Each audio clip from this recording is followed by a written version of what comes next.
بالله نحمده ونستعينه ونستغفره ونؤمن به ونتوكل عليه ونعوذ بالله من شرور أنفسنا ومن سيئات أعمالنا من يهده الله فلا مضل له ومن يضلله فلا هادي له ونشهد أن لا إله إلا الله وحده لا شريك له ونشهد أن سيدنا ومولانا محمدا عبده ورسوله صلى الله تعالى على خير خلقه محمد وعلى آله وأصحابه ومن تبعهم بإحسان إلى يوم القيامة أما بعد فأعوذ بالله من الشيطان الرجيم بسم الله الرحمن الرحيم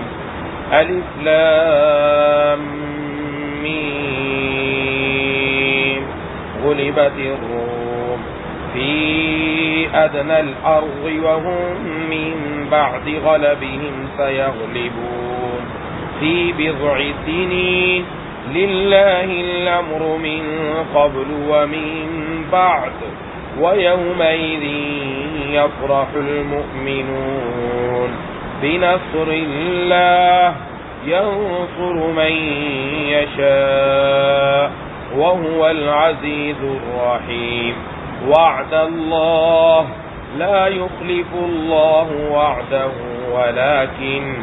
ولكن أكثر الناس لا يعلمون ظاهرا من الحياة الدنيا وهم عن الآخرة هم غافلون صدق الله العظيم.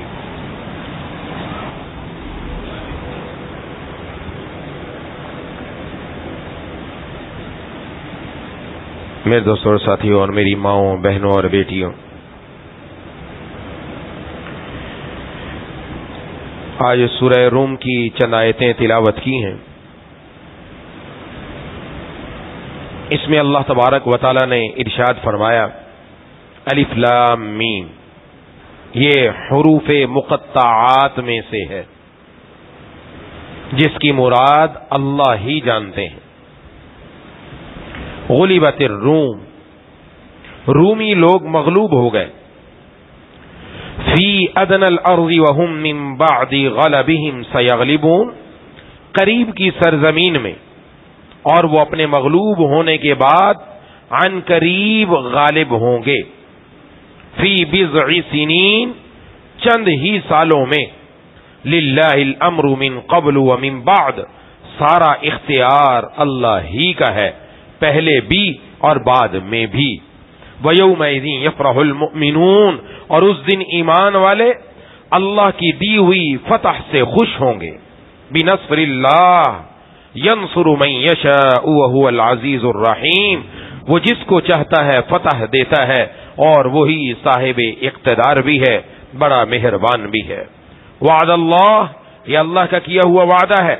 لا يخلف اللہ وعدہ ولكن اکثر الناس لا يعلمون، اللہ اپنے وعدے کے خلاف نہیں کرتا لیکن اکثر لوگ نہیں جانتے.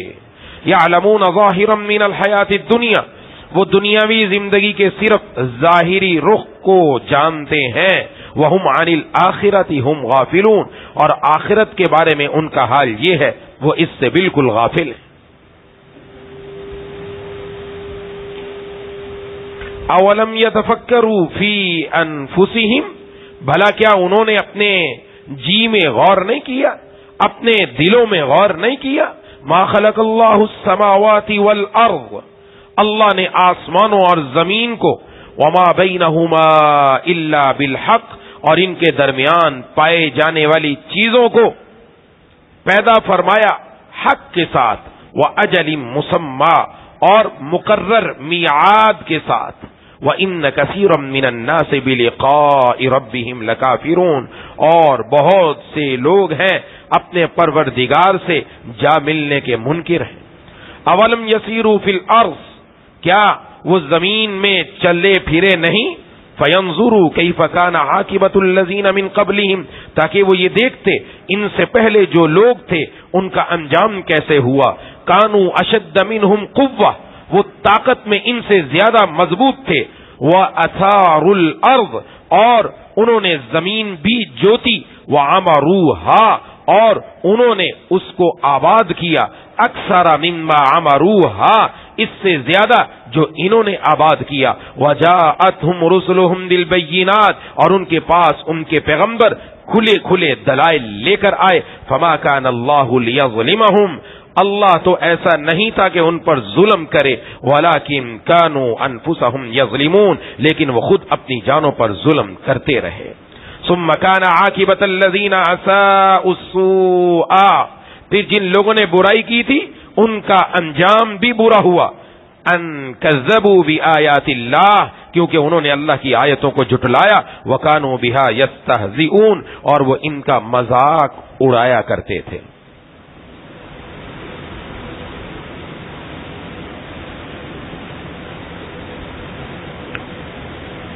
سورۃ الروم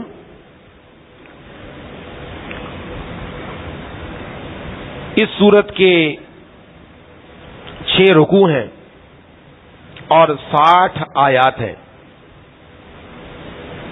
اور اس کے 918 کلمات ہیں.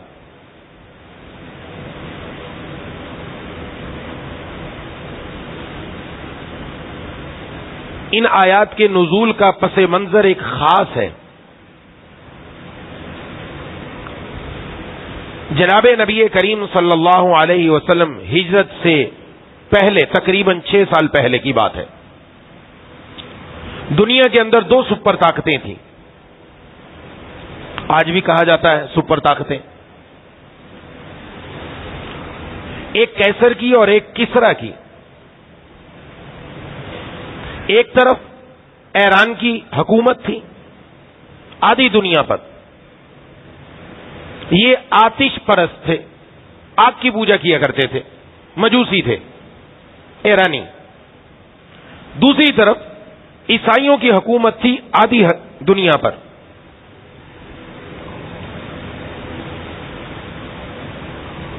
اور ان کا مرکز اٹلی تھا، بعد میں استنبول بنا. یہ دونوں طاقتیں آپس میں ٹکراتی رہتی تھیں. جو مشرکین مکہ تھے، کیونکہ یہ بت پرست تھے، اس لیے ان کا رجحان ایرانیوں اور آتش پرست کی طرف تھا کہ یہ بھی آگ کی پوجا کرتے، ہم بھی بتوں کی پوجا کرتے. اس لیے جب رومیوں اور ایرانیوں کی جنگ ہوتی تو مشرکین کی دل کی آرزو یہ ہوتی ایرانی جیتے، آتش پرست تھے. مسلمان ان کی توجہ عیسائیوں کی طرف تھی، کیونکہ وہ اہل کتاب ہے، ان پر کتاب نازل ہوئی ہے کہ وہ کتاب کے ماننے والے. اس لیے ان کی دلی چاہت ہوتی تھی اہل کتاب جیتے، عیسائی جیتے.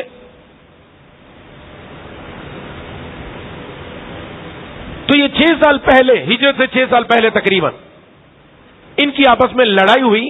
اور ایرانی حکومت جو کسرا کہلاتی ہے، کسرا، اور یہ عیسائیوں کی حکومت، ان کا بادشاہ کیسر کہلاتا تھا، بادشاہوں کا لقب تھا. اور ہرقل، یہ جس کو جناب نبی کریم صلی اللہ علیہ وسلم نے بھیجا بھی تھا، اسلام کی دعوت دی تھی اس کو.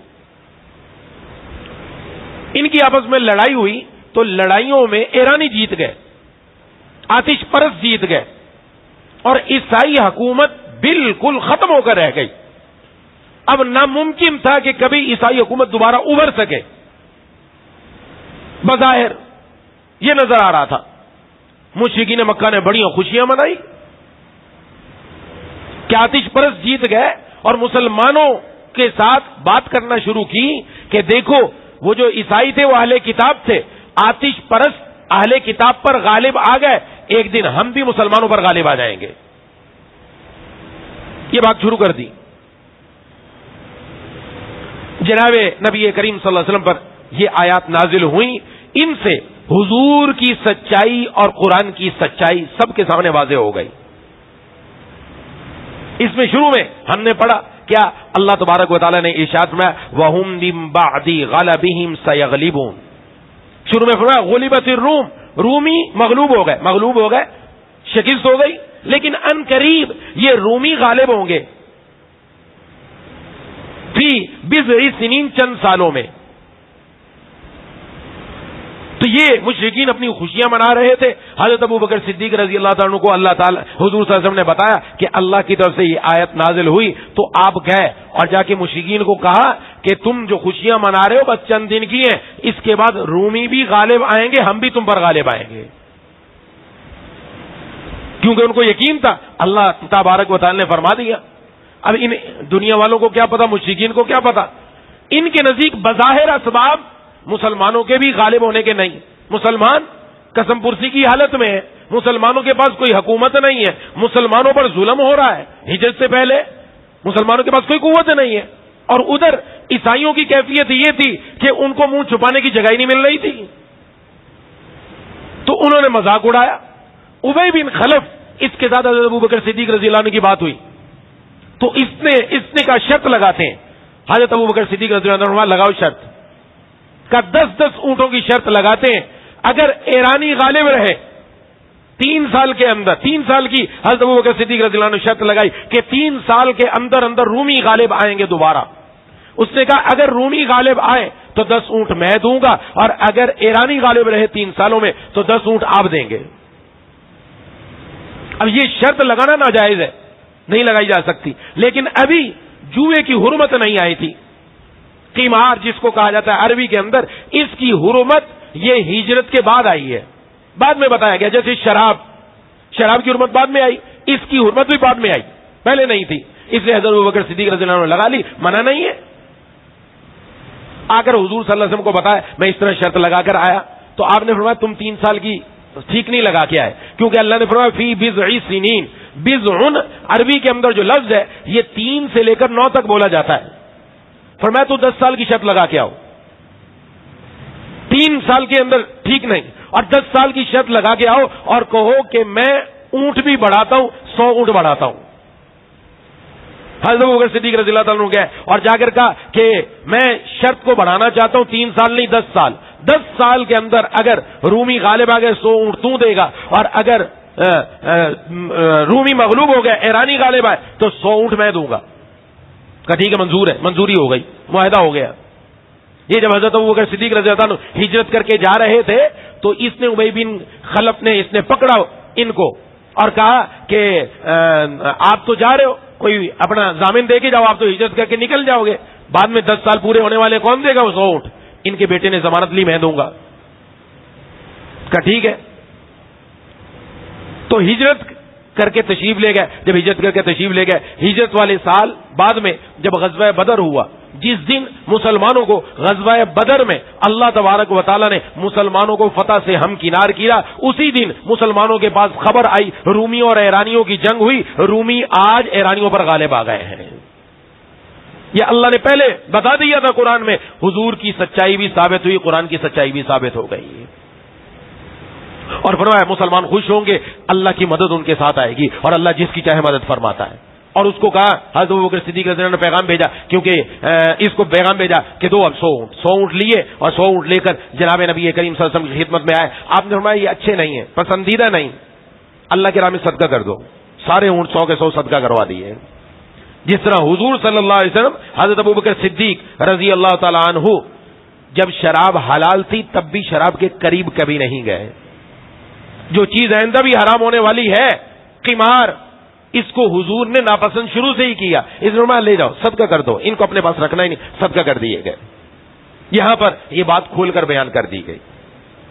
اب یہ واقعہ ہم نے پڑھ لیا، سن لیا، سبق کیا ملا؟ کچھ باتیں عرض کرنا چاہتا ہوں۔ بظاہر اسباب نہیں تھے، مادی اعتبار سے دیکھا جائے مسلمان غالب نہیں ہو سکتے، مادی اعتبار سے دیکھا جائے رومی ایرانیوں پر غالب نہیں ہو سکتے۔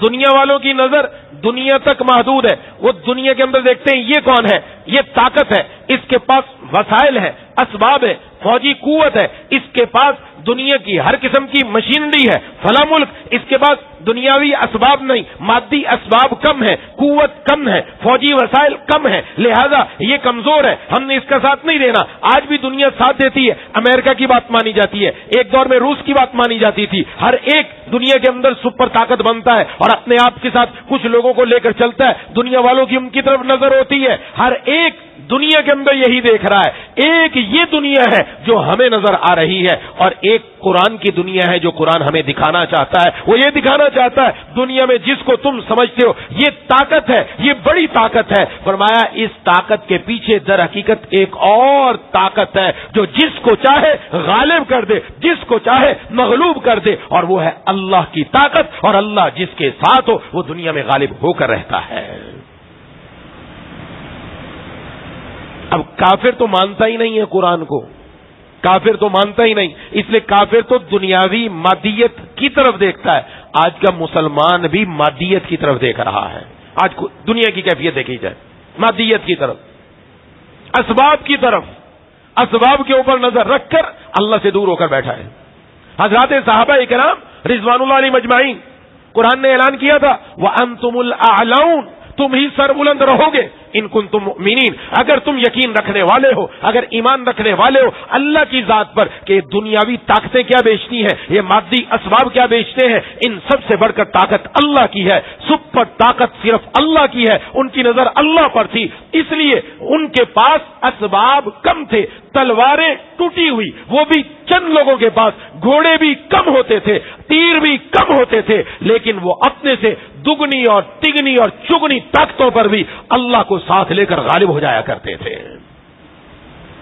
اور پھر چونکہ ایرانی اور رومی دونوں یہ مسلمانوں کے مقابلے میں تھی، یہ دونوں طاقتیں اللہ نے ختم کی، دونوں طاقتیں ختم کر دی گئی. جنگ یرموک ہوئی، اس کے اندر عیسائیوں کو شکست ہوئی. پھر جنگ قادسیہ ہوئی، اس کے اندر ایرانیوں کو شکست ہوئی، اور دنیا کے اندر اللہ نے اسلام کا بول بالا فرما دیا.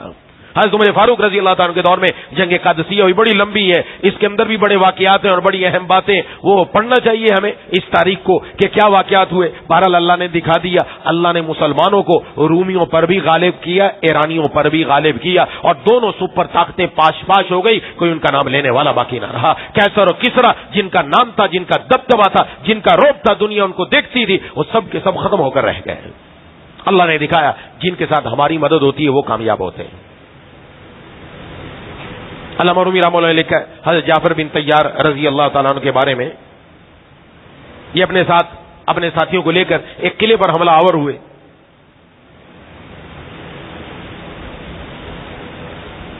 تو وہاں سے قلعے سے جتنے بھی لوگ آتے مسلمان کے سامنے ٹھہر ہی نہیں سکتے، ادھر آیا ادھر گیا، ادھر آیا ادھر گیا. تو جو قلعے کا بادشاہ تھا اس نے اپنے وزراء کو بلایا، کہا کہ میں نے تمہیں سب کچھ دیا، تمہیں اتنا کھلایا پلایا، سب کچھ بڑا کیا، یہ فوج بنائی، تمہارے پاس اسباب ہیں، طاقتور ہے، تنومند ہو تم لوگ، کیا بات ہے مسلمانوں کے سامنے ٹھہرتے نہیں ہو تم؟ کوئی ایسی پلاننگ کرو کہ ان کو ختم کر دو مسلمانوں کو. تو اس کے اندر ایک سمجھدار وزیر تھا، تو اس نے کہا کہ میں کچھ بات عرض کروں. کہا کہو. کہ بات یہ، آپ جتنے مرضی تیاری کر لو ان کے سامنے آپ نہیں ٹھہر سکتے. کہ کیسے نہیں ٹھہر سکتے؟ کہ دیکھتے نہیں آپ کے قلعے سے جو سپاہی جاتا ہے شکست کھا کر ہی آتا ہے، یا مر جاتا ہے، یا ختم ہو جاتا ہے، یا شکست کھا کے واپس آتا ہے، کوئی ان کے سامنے ٹھہر نہیں سکتا. کہ بات کیا ہے؟ کہ بات یہ لوگ دن کے وقت گھوڑے کی پشت پر ہوتے ہیں اور رات کے وقت یہ مسلح پر کھڑے ہو کر اپنے خدا سے دعا مانگتے ہیں.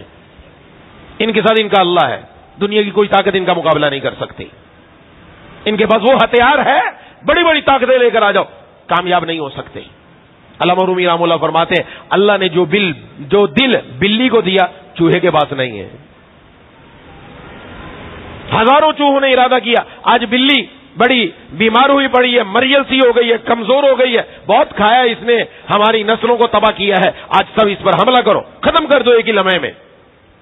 سب نے کہا بالکل، تو ادھر سے حملہ کرنا، تو ادھر سے حملہ کرنا. پلاننگ ہوئی، پلاننگ بنا کر بلی کی طرف گئے. تو بلی نے جب دور سے دیکھا چوہے آ رہے، اب اگرچہ مریل سی ہے لیکن اس نے منہ سے نکالی وہ ہلکی سی میاؤں. جب اس نے بس میاؤں کہا تو میدان صاف تھا، سامنے کوئی چوہا نظر نہیں آیا. کہ کیوں؟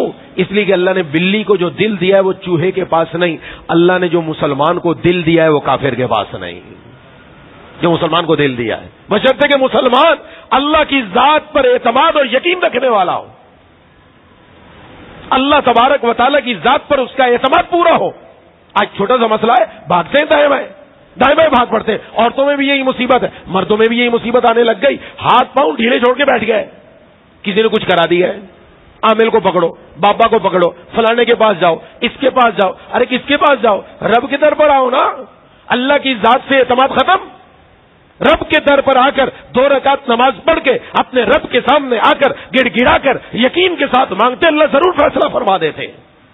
ہم تو آئے نہیں رب کے در پر، یہاں تو ڈھیلا ڈھالا تعلق ہے، ہم بھی مادی طور پر اسباب کو دیکھ رہے ہیں، مادی طور پر اسباب۔ کافر کا تو بھروسہ تھا ہی نہیں، مسلمان بھی آج قرآن پر عمل کرنے والا نہیں ہے۔ آج ہمیں دنیا دکھائی گئی ہے، بچوں کو اسکول میں پڑھایا جاتا ہے، کیا پڑھایا جاتا ہے؟ کیا سکھایا جاتا ہے؟ قرآن و حدیث، اللہ کی ذات پر یقین، ایمان، کچھ سکھایا جاتا ہے؟ نہ، اس کو سکھایا جاتا ہے یہ پڑھو گے یہ بنو گے، تم یہ پڑھو گے یہ بنو گے۔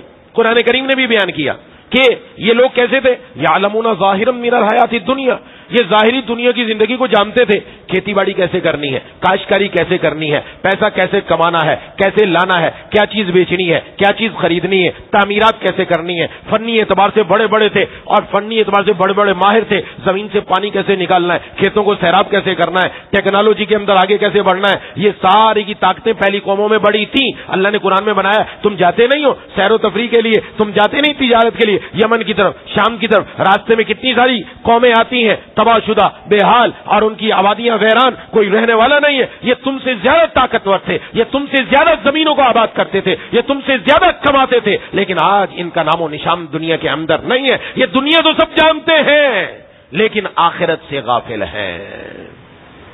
یہ دنیا نے تو بتایا ہمیں، اسکول میں جو پڑھایا وہ یہ بتایا تمہاری دنیا کیسے بنے گی، تم منصب پر کیسے پہنچے گا، مال کیسے کمائے گا، مال کیسے آئے گا، کیا کرنا ہے، گھر کیسے بنانا ہے، یہ دنیا نے بتایا۔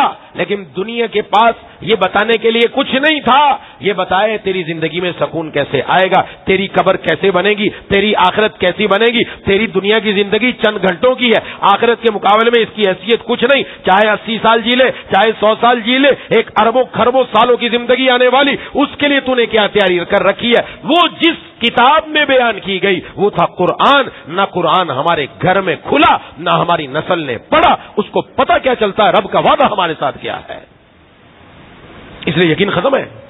آج بات کر کے دیکھ لیں آپ، آج پاکستان سے ایک بڑی کھیپ پاکستان سے نکل کر غیر مسلم ممالک کی طرف جا رہی ہے، بڑی کھیپ کہہ رہا ہوں میں، چھوٹی موٹی بات نہیں، بڑی کھیپ جا رہی ہے۔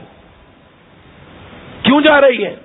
اس لیے پیسہ، دنیا کا ایک مقصد رہ گیا پیسہ۔ اس لیے والدین بھی سمجھتے ہمارا بیٹا باہر نکل گیا، اچھا کمائے گا، اچھا کھائے گا، دنیا بن جائے گی، لیکن آخرت بنے گی کہ نہیں بنے گی؟ آخرت کے لیے ہم نے کیا کیا؟ آخرت کے لیے ہم نے ان بچوں کو کیا سکھایا؟ ظاہرا من الحیات الدنیا وہم عن الآخرۃ ہم غافلون، آخرت سے غافل ہے، آخرت سے غافل ہونا۔ تم اپنے اندر غور و فکر نہیں کرتے؟ اللہ نے آسمانوں کو بنایا، زمین کو بنایا، جو کچھ اس کے درمیان ہے سب کچھ بنایا ہے، اس کے اندر غور و فکر کرو تو تمہیں سمجھ آ جائے تمہیں دنیا ہی کے لیے نہیں، اللہ نے آخرت کے لیے پیدا کیا۔ تمہارا مقصد زندگی کچھ اور تھا، ہم نے مقصد زندگی کچھ اور سمجھ لی، اس لیے صبح سے شام تک دوڑ دھوپ ایک ہی ہے، وہ کیا ہے؟ پیسہ کمانا۔ ہم نے اپنے بچوں کو بھی یہی سکھایا، خود بھی اسی پر عمل ہے۔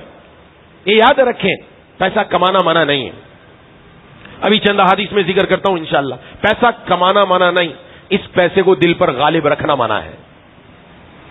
دنیا کے اندر رہ کر دنیا کا استعمال کرنا منع نہیں، اس دنیا کو دل پر غالب کرنا منع ہے، یہ منع ہے، اور آج یہی ہو رہا ہے۔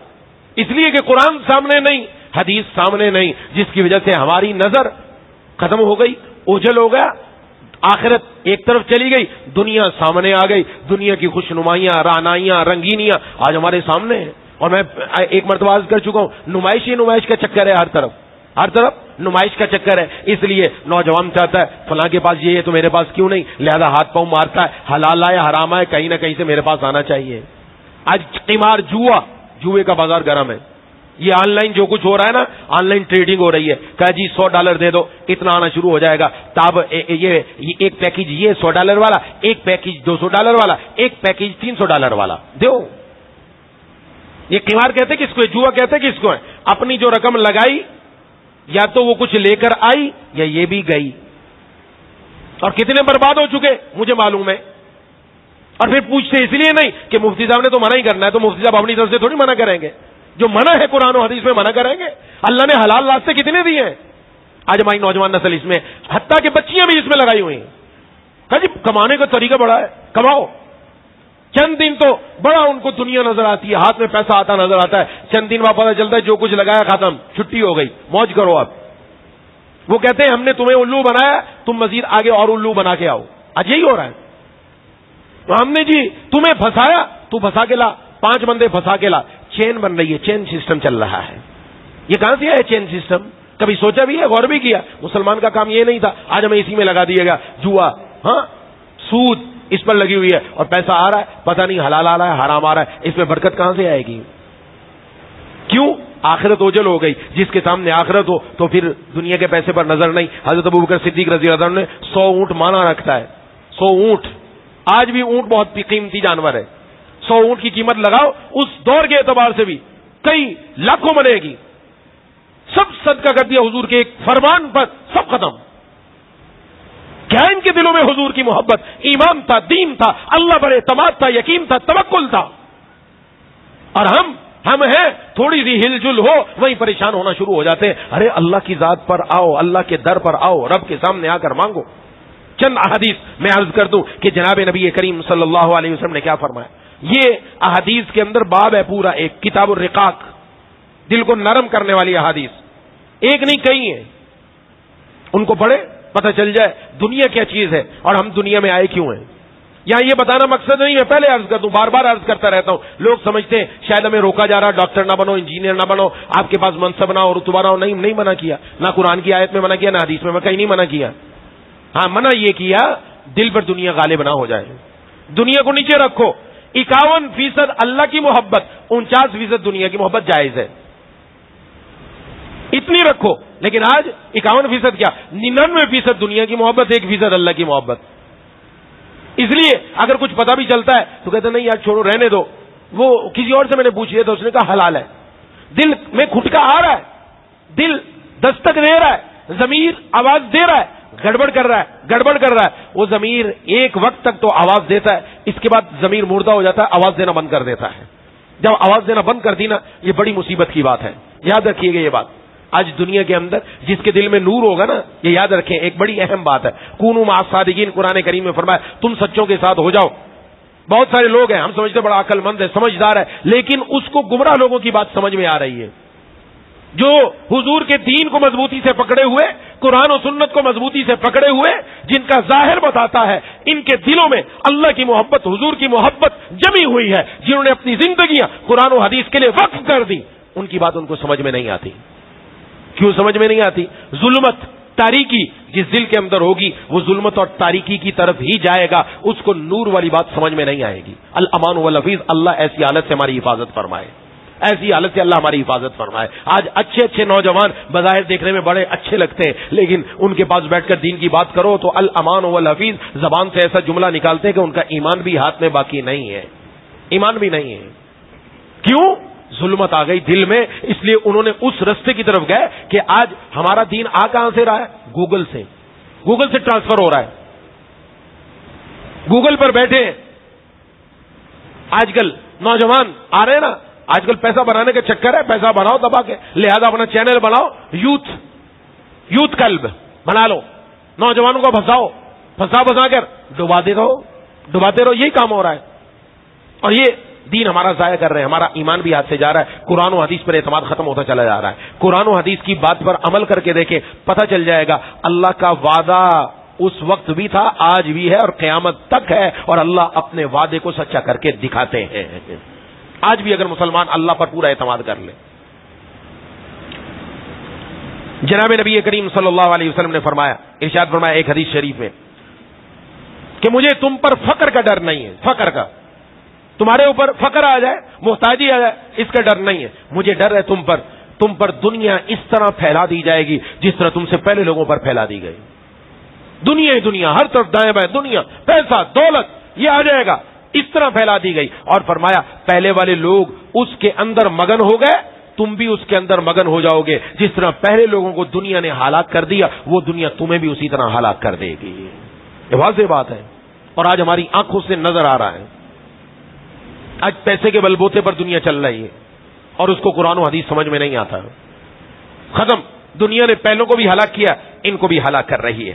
حضرت ابو ہریرہ رضی اللہ تعالیٰ عنہ فرماتے ہیں رسول اللہ صلی اللہ علیہ وسلم نے فرمایا، بندہ کہتا ہے مالی مالی، میرا مال میرا مال، فرمایا اس کا مال کون سا ہے؟ فرمایا اس کا مال 3 قسم کا ہے، 3 قسم کا مال ہے، ہر آدمی سمجھ لے، ہر عورت بھی سمجھے، یہ زیور کے پیچھے اور اپنے شوہر کو پیچھے پڑ جانا اور اپنی اولاد کو اپنے اس کے باپ کے پیچھے لگا دینا کہ تمہارے باپ نے دیا ہی کیا ہے، تمہارا باپ تو ہمیں سیر و تفریح کے لیے لے کر نہیں جاتا، فلاں کے پاس تو یہ ہے تمہیں کیوں نہیں لے کر دیا، اس کے پاس اینڈرائڈ موبائل ہے تمہیں کیوں نہیں لے کر دیا، اس کے پاس تو فلانی گاڑی ہے، وہ تو نئے نئے ماڈل آ رہے ہیں تمہارے پاس کیوں نہیں، بس دنیا یہ چل رہی ہے، نمائش نمائش نمائش، اسی کے پیچھے۔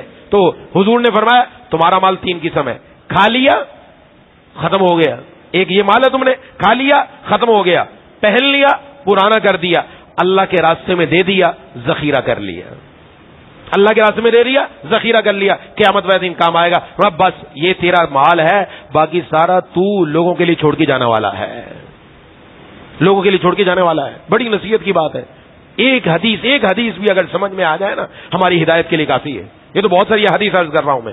حضرت عبداللہ بن مسعود رضی اللہ تعالیٰ عنہ فرماتے ہیں رسول اللہ صلی اللہ علیہ وسلم تم میں سے کون ہے جو اپنے وارث کے مال کو اپنے مال سے زیادہ پسند کرتا ہے، اپنے وارث کے مال کو اپنے مال سے زیادہ پسند کرتا ہے، مطلب یہ باپ کے پاس بھی مال ہے، بیٹے کے پاس بھی مال ہے، تو اب بیٹے کے مال کو زیادہ پسند کرے گا، اپنے مال کو زیادہ پسند کرے گا، اپنے مال کو پسند کرے گا۔ لیکن وہ کون ہے؟ صحابہ کرام نے عرض کیا کہ ہم میں سے کوئی بھی نہیں ہے، مگر وہ تو اپنا مال ہی اس کو سب سے زیادہ محبوب ہوتا ہے۔ فرمایا تمہیں پتا تمہارا مال کیا ہے؟ تمہارا مال وہ ہے جو تو نے آگے بھیج دیا، اور جو تو نے پیچھے چھوڑ دیا وہ تیرا مال نہیں ہے، وہ تو تیرے ورثاء کا مال ہے۔ یہ مال آج تک ہے، ادھر آنکھ بند ہوئی، گھر کی تختی بدلی، مال کا مالک بدلا، کوئی اور آ گیا، وہ مال اور کہاں ہو گیا، ہمارا ہے ہی نہیں۔ تو واقعتاً یہی ہے، جو پیسہ ہمارے پاس جمع ہے ہم اس سے محبت کرتے ہیں، وہ تو ہے ہی نہیں، ہمارا تو وہ ہے جو ہم نے آگے ذخیرہ کر دیا یا کھا لیا پی لیا یا پہن لیا، جو مال بچا ہوا ہے آج آنکھ بند ہوئی وہ سب ٹرانسفر ہو جانا دوسروں کے نام، وہ ہمارا ہے ہی نہیں، وہ ہمارا ہے ہی نہیں۔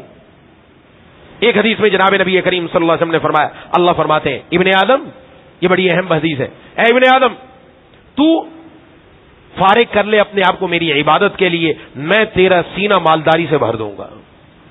تو میری عبادت کے لیے اپنے آپ کو فارغ کر لے، میں تیرا سینہ مالداری سے بھر دوں گا اور میں تیرے فقر کو ختم کر دوں گا۔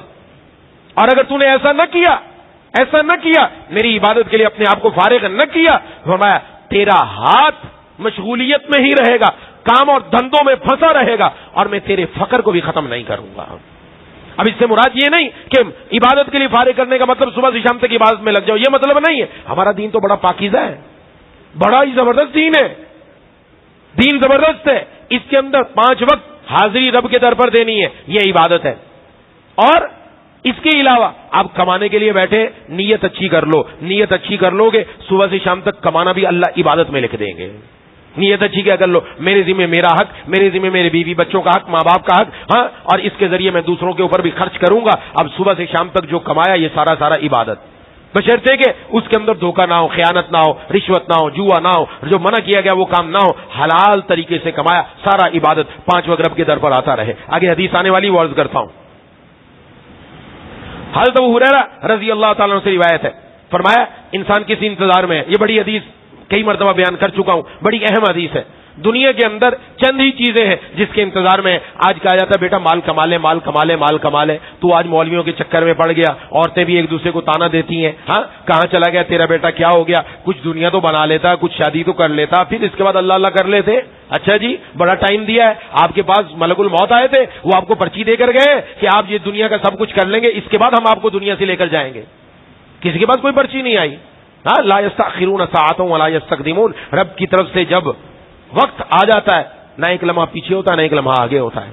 وقت تو کسی کے پاس نہیں. اس لیے فرمایا تم کس چیز کے انتظار میں بیٹھے ہو؟ مالداری کے انتظار میں کہ مالداری آئے گی. ابھی تو میرے پاس پیسہ نہیں, ابھی تو میں کما لوں, کچھ پیسے جوڑ لوں, جب پیسہ آ جائے گا نا پھر میں بالکل فارغ ہوں گا, پھر میں اللہ کو راضی کروں گا. فرمایا مالداری جس کے پاس آ جاتی ہے نا تو وہ مالداری انسان کو سرکشی میں مبتلا کر دیتی ہے. بہت کم ہے پیسہ آئے ان کے اندر تواضع آ جائے, عاجزی آ جائے, پیسہ ان کے لیے آخرت میں جنت میں جانے کا ذریعہ بن جائے, بہت کم. ورنہ پیسہ آتا ہے نافرمانی بڑھ جاتی ہے, طغیانی بڑھ جاتی ہے, سرکشی بڑھ جاتی ہے, شیطان کے رستوں پر زیادہ چلنا شروع کر دیتے ہیں.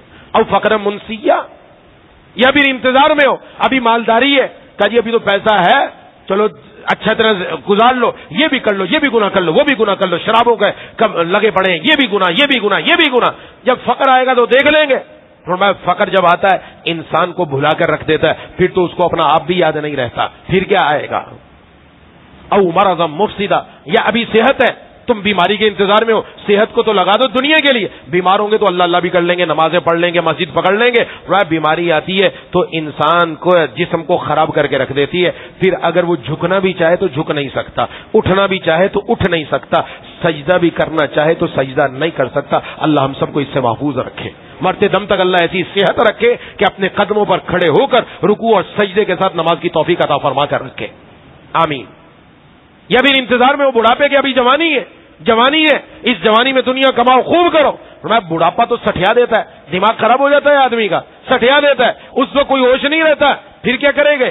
یا پھر انتظار میں وہ موت تو اچانک آنے والی ہے, نہ جانے بلا لے کیا پیا کس گھڑی تو رہ جائے تکتی کھڑی کی کھڑی. یا دجال کے انتظار میں ہو, اور دجال جتنے بھی شر ہیں ان میں سب سے برا شر ہے جو غائب ہے, جس کا انتظار کیا جا رہا ہے. یا قیامت کے انتظار میں ہو, اور قیامت یہ تو بہت سخت اور کڑوی ہے. بات واضح کر دی, کسی کے انتظار میں نہ رہو.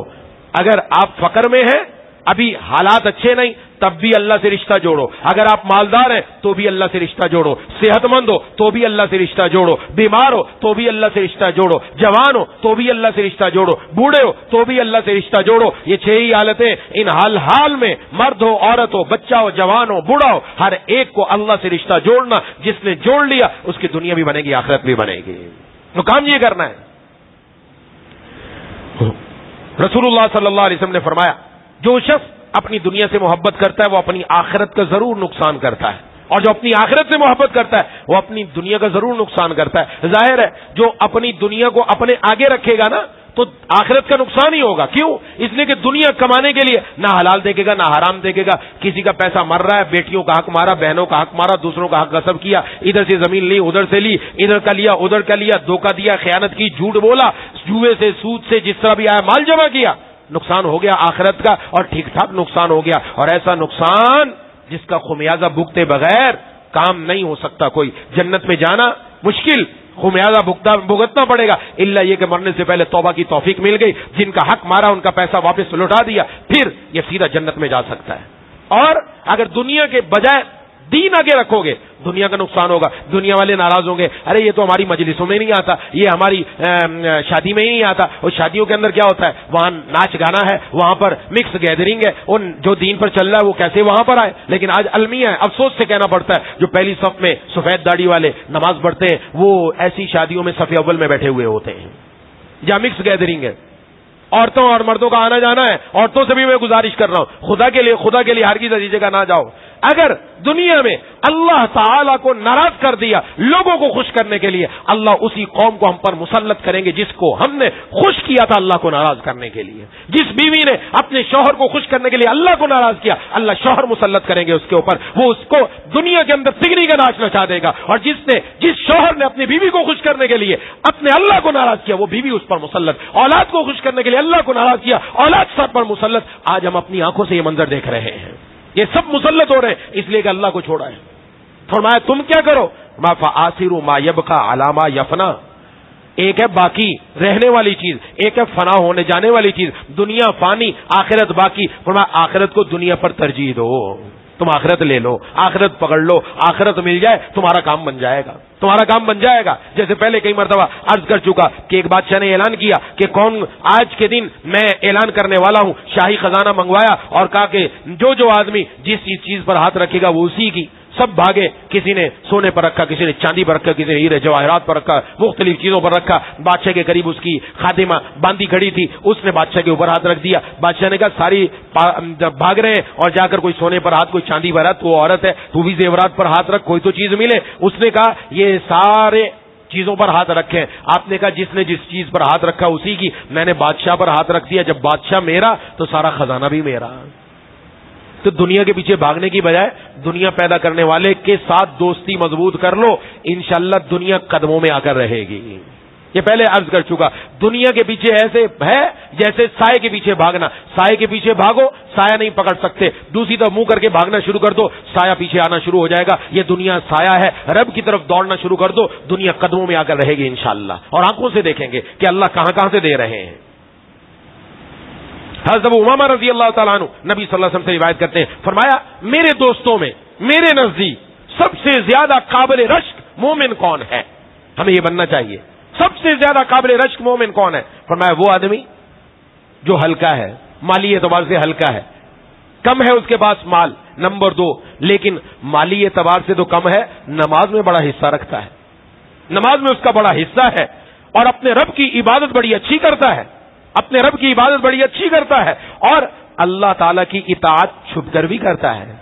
یہ نہیں کہ خلوت میں گئے، کمرے کا دروازہ بند کر لیا اور وہاں پر اللہ کی نافرمانی ہو رہی ہے، گندی اور ننگی فلمیں دیکھی جا رہی ہیں، رب کے احکام کو توڑا جا رہا ہے. نہیں، وہ چھپ کر بھی، جب اکیلا ہے، تنہائی میں ہے، تب بھی اللہ کی اطاعت کرتا ہے، اور لوگوں میں چھپا ہوا ہے. اس کی طرف اشارہ نہیں کیا جاتا، یہ دیکھو یہ نیک آدمی جا رہا ہے، یہ تہجد گزار جا رہا ہے. نہیں، اس کی طرف اشارہ بھی نہیں کیا جاتا. لوگوں کو پتہ ہی نہیں ہے اس کا اللہ کے ساتھ کیا تعلق ہے. فرمایا اس کا رزق برابر سرابر ہے، آرام سے گزارا ہو رہا ہے، برابر سرابر، بس جتنا آ رہا ہے اتنا خرچ ہو رہا ہے. ہاں کھانے پینے میں خرچ ہو گیا، بچتا کچھ نہیں، برابر سرابر ہے.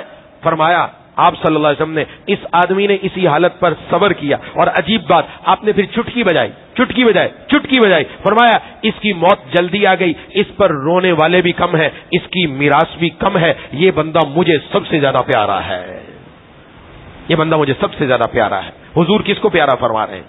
کون ہے آپ کا پیارا اور آپ کی آنکھوں کا تارا کون ہے؟ کس کے بارے میں؟ اور جناب نبی کریم صلی اللہ علیہ وسلم نے فرمایا مجھ پر میرے رب نے یہ بات پیش کی کہ یہ مکہ کے سنگریزے، یہ زمین سنگریزوں والی، اس سب کو میں آپ کے لیے سونا بنا دوں. میں نے عرض کیا نہیں اے پروردگار، میں ایک دن بھوکا رہنا چاہتا ہوں، ایک دن پیٹ بھر کر کھانا چاہتا ہوں. جس دن میں بھوکا رہوں میں آپ کے سامنے آ کر عاجزی کروں، آپ کو یاد کروں، اور جس دن میرا پیٹ بھر جائے میں آپ کی تعریف کروں اور آپ کا شکر کروں. آج تو اللہ تعالیٰ ہر روز دے رہا ہے الحمدللہ. شکر کتنا ادا ہو رہا ہے؟ شکر ادا ہو رہا ہے کہ نہیں ہو رہا؟ اس کی طرف توجہ کرنے کی ضرورت ہے کہ شکر ادا کرتے بھی نہیں کرتے. جناب نبی کریم صلی اللہ علیہ وسلم نے ارشاد فرمایا جس نے دنیا طلب کی، یہ بڑی اہم حدیث ہے یاد رکھنے کی، حلال ہے، حلال کی بات چل رہی ہے، حرام کی نہیں، حرام کی بات ہے ہی نہیں. حلال میں بھی نیت کے اوپر گڑبڑ ہو رہی ہے.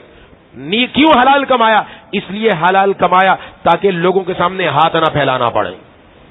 میرے پاس اتنا ہو، اپنا گزارا ہو جائے، بیوی بچوں کا گزارا ہو جائے، جن کے حقوق میرے ذمہ ادا ہو جائیں، اس لیے کمایا تاکہ کسی کے سامنے ہاتھ نہ پھیلانا پڑے. وسعین علی اہلہ، اپنے گھر والوں کے لیے کوشش کرتے ہوئے کہ گھر والوں کی روزی میرے ذمے ہے، ان کے لیے. وتعطفا علی جارہ، اور کچھ پیسہ اپنے پڑوسیوں کو بھی دے دوں گا، ان پر بھی مہربانی کروں گا. یاد رکھیں یہاں پر کیا کتنی نیت اچھی ہے. ایک، ہاتھ نہ پھیلانا پڑے. دوسرا، اپنے گھر والوں کے لیے. تیسرا، جو بچے وہ اپنے پڑوسیوں پر خرچ کر دوں. فرمایا یہ قیامت والے دن اللہ سے اس حال میں ملاقات کرے گا کہ اس کا چہرہ 14ویں رات کے چاند کی طرح چمکتا ہوا ہوگا.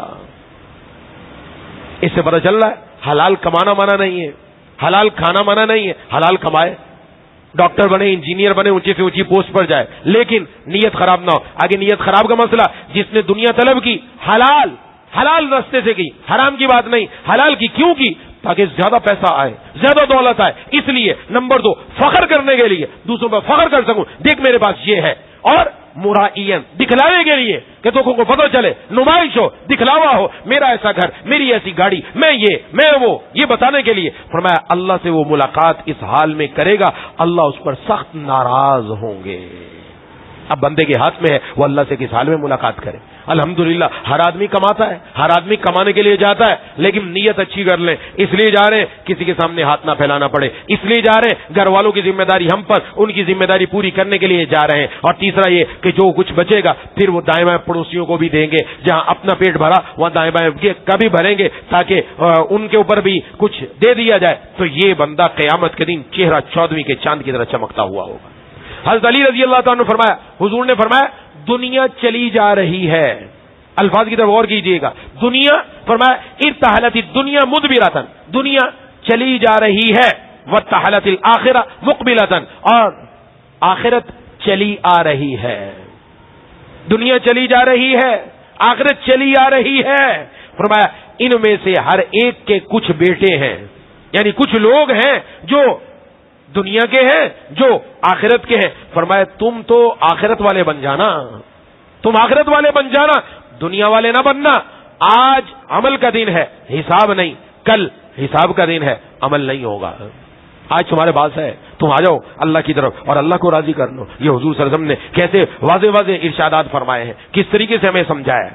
حضرت عبداللہ بن مسعود رضی اللہ تعالیٰ فرماتے ہیں رسول اللہ صلی اللہ علیہ وسلم نے یہ آیت تلاوت کی, فَمَن يُرِدِ اللَّهُ أَن يَهْدِيَهُ يَشْرَحْ صَدْرَهُ لِلْإِسْلَامِ, اللہ تعالیٰ جس کو ہدایت دینے کا ارادہ فرماتے اس کا سینہ اسلام کے لیے کھول دیتے ہیں. تو رسول اللہ صلی اللہ علیہ وسلم نے فرمایا ان النور اذا دخل الصدر, بے شک نور یعنی نور اسلام جب یہ سینے میں داخل ہوتا ہے سینہ کھل جاتا ہے. حضرات صحابہ کرام نے عرض کیا اس کی کوئی علامت بھی ہے, کیسے پتہ چلے؟ اللہ نے اس کے ساتھ ہدایت کا ارادہ فرمایا, اس کا سینہ کھل گیا. آپ صلی اللہ علیہ وسلم نے 3 باتیں ارشاد فرمائی. فرمایا ہاں التجافی من دار الغرور, دھوکے کے گھر سے دل کا اچاٹ ہو جانا, والانابۃ الی دار الخلود, آخرت کی گھر کی طرف دل کا متوجہ ہو جانا, والاستعداد للموت قبل نزوله, موت کے آنے سے پہلے موت کی تیاری کرنا. یہ جس کے بعد یہ ہوگا یہ اللہ تعالی نے اس کا سینہ اسلام کے لیے کھول دیا. اب اس میں دیکھ لینا چاہیے کہ آج پہلی علامت کیا ہے, دل کا دنیا سے اچاٹ ہو جانا. دار الغرور, دنیا کو دار الغرور کہا جاتا ہے, اس لیے کہا جاتا ہے دھوکے کا گھر ہے. دنیا دھوکہ ہی دیتی ہے, دنیا کیا دیتی ہے؟ دھوکہ. کوئی کہیں نہیں دھوکہ دیتی تو ہم آپ کو بتا دیتے ہیں دھوکہ دے رہی, آپ مانے نہ مانے, دنیا دھوکہ دیتی ہے. کیسے دھوکہ دی؟ جن کے لیے کمایا, جن کے لیے سب کچھ کیا, ادھر جب انتقال ہوا تو کوئی ایک بھی آج رات اپنے والد کے ساتھ قبر میں گزارنے کے لیے تیار ہے؟ کوئی چلو میں چلا جاتا ہوں قبر کے ساتھ, ابا اکیلے ہوں گے وہاں, چلو ان کے ساتھ کام پورا ہو جائے گا, میں ساتھ جاتا ہوں. گیا کوئی؟ نہ. بے وفا, وفائی کی, دھوکہ کیا. وہ پیسہ جو کمایا اس نے وہ کدھر گیا؟ اس کے ساتھ قبر میں گیا؟ نہیں گیا. وہ تجوریاں وہ لا کر ویسے ہی کہ ویسے رہ گئے. وہ دکان, وہ کاروبار, وہ گھر ساتھ چلا نہ, سب گھر رہ گیا. دھوکے کا گھر ہے, دھوکہ. جاؤ اکیلے, اب اکیلے ہی جاؤ گے تم. ہاں ایک چیز ہے جو ساتھ جائے گی, وہ کیا؟ وہ عمل ہے.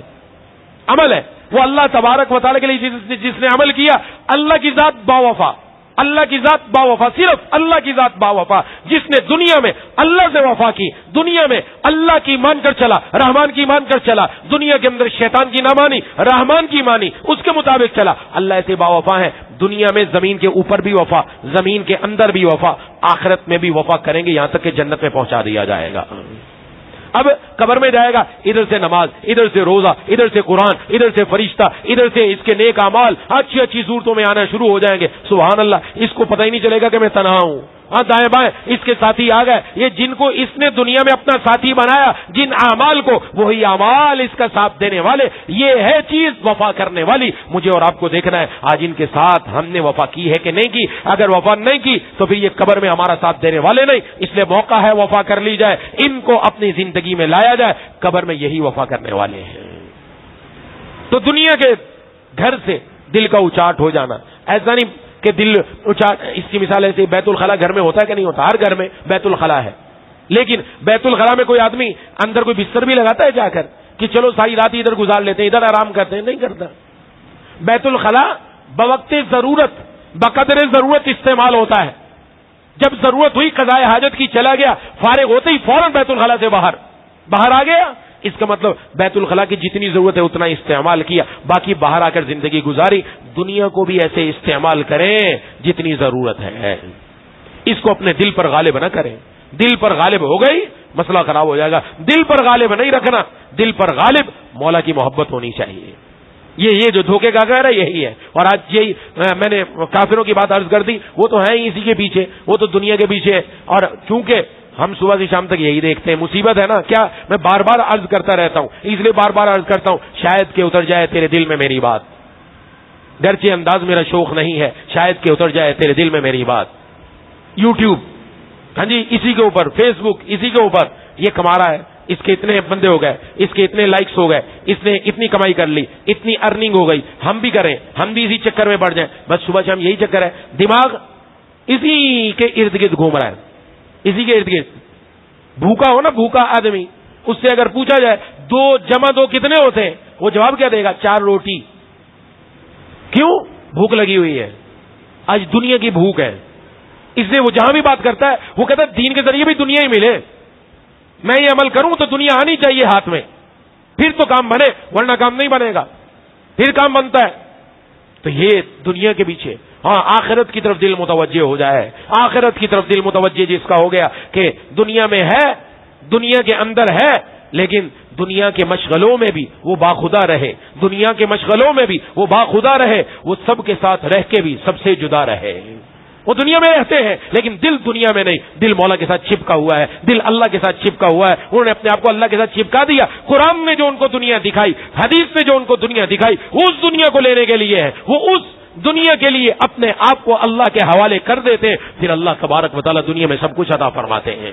یاد رکھیں, دنیا کی محبت, ہرس, لالچ, یہ آگے بڑھاتا رہے گا. چیز ہاتھ میں نہیں آئے گی, اس کی ہرس نکال دو, لالچ نکال دو. جب آپ نے نکال دی نا, وہی چیزیں آپ کو ایسی جگہ سے ملیں گے وہاں کو گمان بھی نہیں ہوگا. پھر دل میں آئے گا نہیں, یار رہنے دو, اس کو استعمال کر کے کیا کرنا ہے, ہم تو اللہ کے بنے. اور میں بار بار عرض کرتے رہتا ہوں, دنیا کی جب بھی کوئی نعمت آئے نا, فوراً اللہ سے دعا کر لو, یا اللہ آپ کی کرم نوازی ہے, ہم اس لائق نہیں تھے, آپ نے دنیا میں اتنی بڑی نعمت دے دی, ربا جنت میں اس سے بڑھ کر عطا فرما دیجیے گا, جنت میں اس سے بڑھ کر عطا فرما دیجیے. یہ دنیا میں ایسا نہ ہو کہ ختم ہو جائے. حضرات صحابہ کرام, امیر مالدار صحابہ کرام, حضرات صحابہ کرام ایسے ہوتے تھے. حضرت عبد الرحمن ابن عوف بن عوف رضی اللہ تعالیٰ عنہ ایک مرتبہ دسترخوان لگا, بیٹھ کر رونے لگے. فرمایا یہ تو دنیا میں ہی ہمیں ہماری نیکیوں کا بدلہ مل رہا ہے. فرمایا اصل تو وہ لوگ تھے جنہوں نے دنیا کا بدلہ نہیں لیا, وہ خبیب تھے, شہید ہو گئے, دنیا سے چلے گئے, تو ان کے لیے کفن کا پورا انتظام نہیں تھا. چادر اتنی چھوٹی تھی, چہرے پر آتی تو پاؤں کھل جاتے, پاؤں کی طرف کھینچتے تو چہرہ کھل جاتا. حضور نے فرمایا چہرے کی طرف کر دو, پاؤں پر پتے ڈال دو, اسی حالت میں ان کو دفن کر دو. کہ یہ لوگ تھے جنہوں نے دنیا سے فائدہ نہیں اٹھایا, دسترخوان اٹھا لیا گیا, کھانے کے لیے ہاتھ نہیں بڑھایا. لیکن ظاہر ہے کہ دنیا میں جو نعمتیں ملی وہ بھی رب کی کرم نوازی, لیکن ان کے دلوں کی کیفیت یہ ہے. آج ہم دنیا استعمال کرتے ہیں اور پھر بھی گناہ کرتے ہیں, پھر بھی رب کی نافرمانی, پھر بھی اللہ تعالیٰ کو ناراض. ارے یہ تو موقع ہوتا ہے کہ یہ حضرات صحابہ کرام کی کیفیت دنیا سامنے آتی تو فوراً دل کے اندر کیفیت ہی بدل جاتی ہے, کیفیت ہی بدل گئی. اور ہماری کیفیت کیا ہوتی ہے, مجھے اور آپ کو خوب اندازہ ہے کہ آخرت کی طرف توجہ یا ابھی بھی دنیا ہی کی طرف توجہ ہے. اور موت کے لیے کیا تیاری کی, موت کے لیے تیاری ہے کیا؟ وہ صبح عرض کر دیا, 5 سوالوں نے ان کا جواب چاہیے. نمبر 1, اس وقت تک کوئی انسان, کوئی مرد, کوئی عورت, کوئی بھی اپنی جگہ سے ہل نہیں سکتا. 5 باتوں کا جواب دینا پڑے گا. آپ کو زندگی دی, زندگی کہاں گزاری, آپ کو جوانی دی, جوانی کہاں پرانی کی, مال کہاں سے کمایا, مال کہاں خرچ کیا, جو آپ کے پاس معلومات تھی دین کی اس پر عمل کتنا کیا. 5 بات کا جواب ضروری ہے. یہ موت کی تیاری ہے. یہ میں اور آپ روزانہ یہ 5 باتیں لکھ کر رکھ لیں اپنے سامنے رکھ کر لکھ لو, 5 باتوں کی میں نے تیاری کرنی ہے. مجھے پتہ چلے جس وقت میں کما رہا ہوں میرے پاس حرام نہ آئے, حلال آئے, کم آئے, برکت والا ہوگا. اس سے اللہ ساری ضرورتیں انشاءاللہ پوری کریں گے, ساری ضرورتیں پوری کریں گے. اور اگر زیادہ آیا, حرام آیا, نحوست والا آیا, تو پھر آ کر وہ ایسے راستوں سے نکلے گا پتہ بھی نہیں چلے گا. اس لیے لو تو اللہ سے لگانے کی ضرورت ہے, رب کی طرف آئے. یہ اللہ تعالیٰ نے واضح طور پر بتا دیا, اللہ کی ذات پر اعتماد, یقین مستحکم ہو جانا چاہیے. رب تعالیٰ پر اعتماد مستحکم ہو, مضبوط ہو جائے, یقین پختہ ہو جائے, تو پھر کام بننے والا ہے. دنیا یہ کافروں کے پاس بہت ہے, لیکن یہ نہ سمجھنا چاہیے. ایک حدیث میں جناب نبی کریم صلی اللہ علیہ وسلم نے ارشاد فرمایا, کسی کافر اور فاسق کو دیکھ کر اس پر رشک نہ کرو, آج رشک کیا جاتا ہے. یہ میں نے نمائش والی بات بتائی. یوٹیوبر ہے, اس نے اتنے دنوں میں اتنا پیسہ کما لیا, وہ اپنا گھر بھی دکھاتا ہے. یہ دیکھو میں نے گھر خریدا, یہ میرا کچن, یہ فلاں, آج میں نئی گاڑی لے کر آیا, آج میں نے یہ ابا کو دے دیا, یہ بھائی کو دے دیا. کمائی کمائی کمائی ہے کیا؟ اللہ کے نافرمان ہے. تو فرمایا فاجر کی زندگی پر رشک نہ کرنا ہرگز. تمہیں پتہ نہیں ہے موت کے بعد اس پر کیا حالات آنے والے ہیں. موت کے بعد اس کے اوپر کیا حالات آنے والے, اس پر ہرگز رشک نہ کرو. رشک کرنے والی ہستیاں حضرات صحابہ کرام کی ہیں, ان پر رشک کرو. جس کے پاس مال تھا, مال نے ان کے دل کو نہیں بدلا. مال آیا, ہاتھ میں آیا, جیب میں آیا, دل میں نہ آیا. دل میں صرف مولا ہی مولا تھے, دل کے اندر اللہ کی ذات تھی.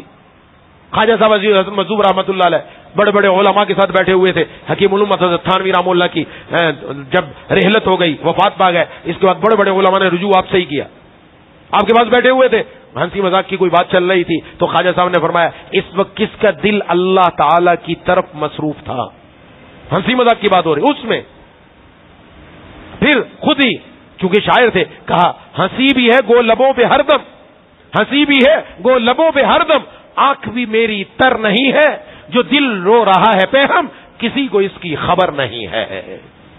میرا دل اب بھی اللہ کی طرف متوجہ تھا, رب کی طرف متوجہ, اللہ کے ساتھ لگا ہوا. اس دل پر ایسی پالش کروا لی جائے جیسے وہ ہمارے پاس ایک کمپاس آتا ہے جس کے اوپر ایک سوئی کے اوپر مقناطیس لگا ہوا ہوتا, پالش ہوتی ہے مقناطیس کی. ہاں, وہ جو شمال کی طرف مقناطیس کا مرکز ہے اسی طرف رہتا ہے, کیسے بھی گھما دو, گھوم گھوم کر پھر اسی طرف.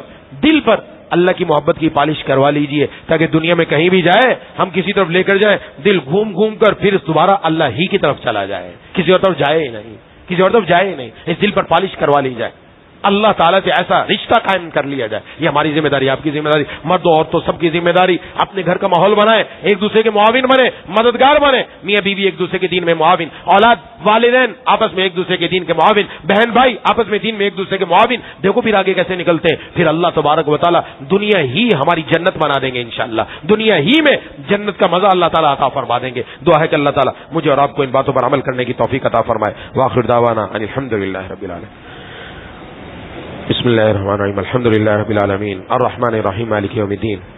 ایاک نعبد و ایاک نستعین اہدنا الصراط المستقیم صراط الذین انعمت علیہم غیر المغضوب علیہم ولا الضالین. اللهم صل علی سیدنا مولانا محمد وعلی آل سیدنا ومولانا محمد وبارک وسلم. مولا کریم اے الہ العالمین, اے ارحم الراحمین, یا ذا الجلال والاکرام, یا اللہ ہمارا مل بیٹھنا قبول فرما لیجئے. میرے کہنے میں سب کے سننے میں اخلاص پیدا فرما دیجئے یا اللہ, اور ہم سب کو یہ باتیں کہی اور سنی دلوں میں اتار دیجئے. مولا کریم قرآن نے جو دنیا دکھائی ہے, قرآن نے جس طاقت کا تذکرہ کیا ہے, یا اللہ وہ آپ ہی کی طاقت ہے.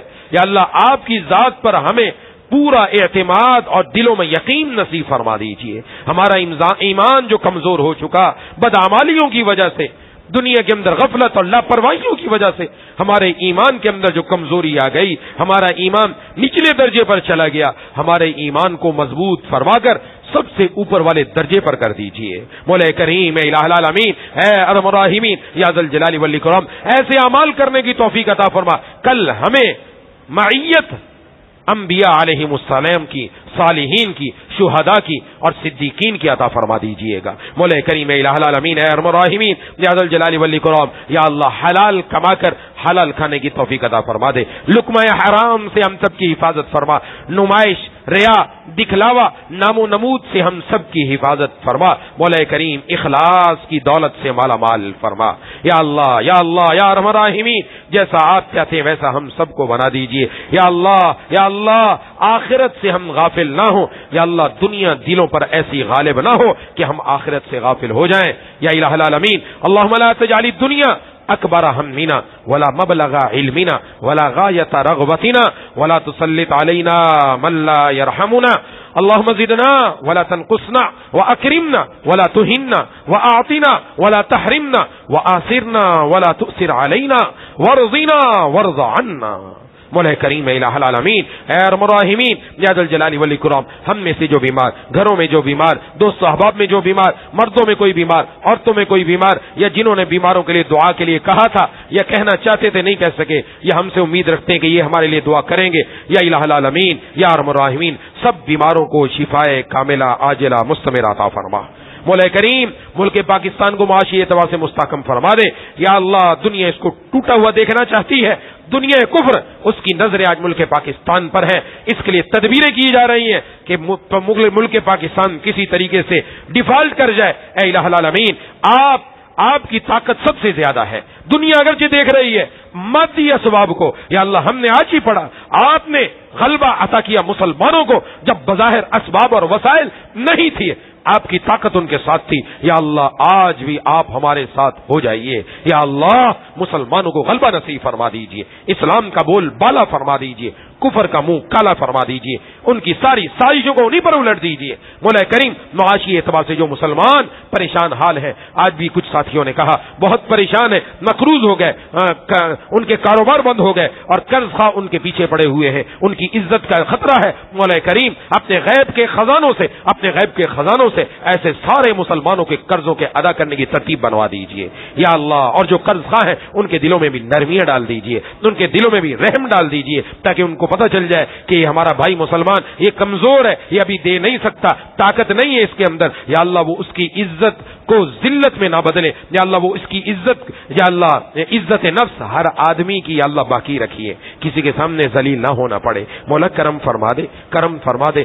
آج تک آپ نے یا اللہ کرم نوازی فرمائی، کسی کے سامنے ہاتھ پھیلانے والا نہیں بنایا، ربا مرتے دم تک ایسا ہی رکھیے گا، کسی کے سامنے ہاتھ نہ پھیلانا پڑے، ہمارے رزق میں ہماری روزی میں ایسی برکت دے دے کسی کے سامنے ہاتھ نہ پھیلانا پڑے۔ ربنا آتنا فی الدنیا حسنہ وفی الآخرۃ حسنہ وقنا عذاب النار۔ مولا کریم الہ العالمین اے ارحم الراحمین یا ذا الجلال والاکرام پوری امت کی خطاؤں کو، گناہوں کو، نافرمانیوں کو معاف کر دیجیے یا اللہ، سب معاف کر کے یا اللہ سب پر اپنی رحمت نازل فرما دیجیے۔ مولا کریم الہ العالمین جتنے ساتھی مجھ سمیت موجود، خواتین موجود، ہم سب کے دلوں میں جتنی جائز تمنائیں سب پوری فرما دیجیے یا اللہ، ہمارے گھروں میں بھی دین کا ماحول بنا دیجیے، ہاں مرد و عورت کو، شوہر اور بیوی کو، اولاد اور والدین کو، بہنوں اور بھائیوں کو آپس میں ایک دوسرے کا دین میں معاون اور مددگار بنا دیجیے، ایک دوسرے میں دین میں ایک دوسرے کو آگے لے کر چلنے والے بن جائیں یا اللہ، ہمارا معاشرہ دین والا بنا دیجیے، ہر طرف آپ کے محبوب کی سنتوں کو زندہ فرما دیجیے۔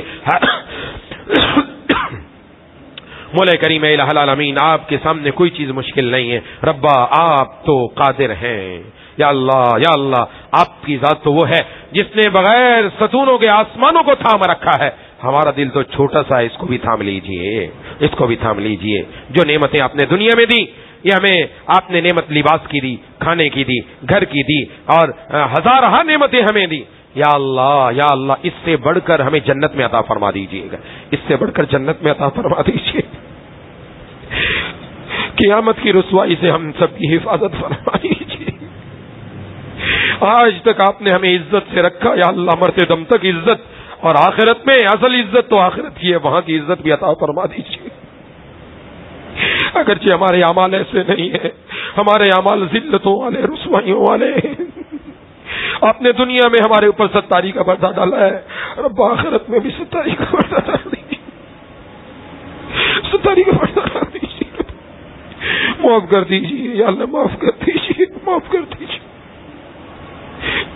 مولا کریم الہ العالمین اے ارحم الراحمین یا ذا الجلال والاکرام یا ارحم الراحمین، حاسدین کے حسد، شریروں کے شر، نظر بد سے ہم سب کی حفاظت فرما دیجیے، دینی کاموں میں جو رکاوٹیں سب دور فرما دیجیے، دینی کاموں میں ایک دوسرے کے معاون اور مددگار فرما دیجیے یا اللہ سب مسلمانوں کو ایک اور نیک فرما دیجیے۔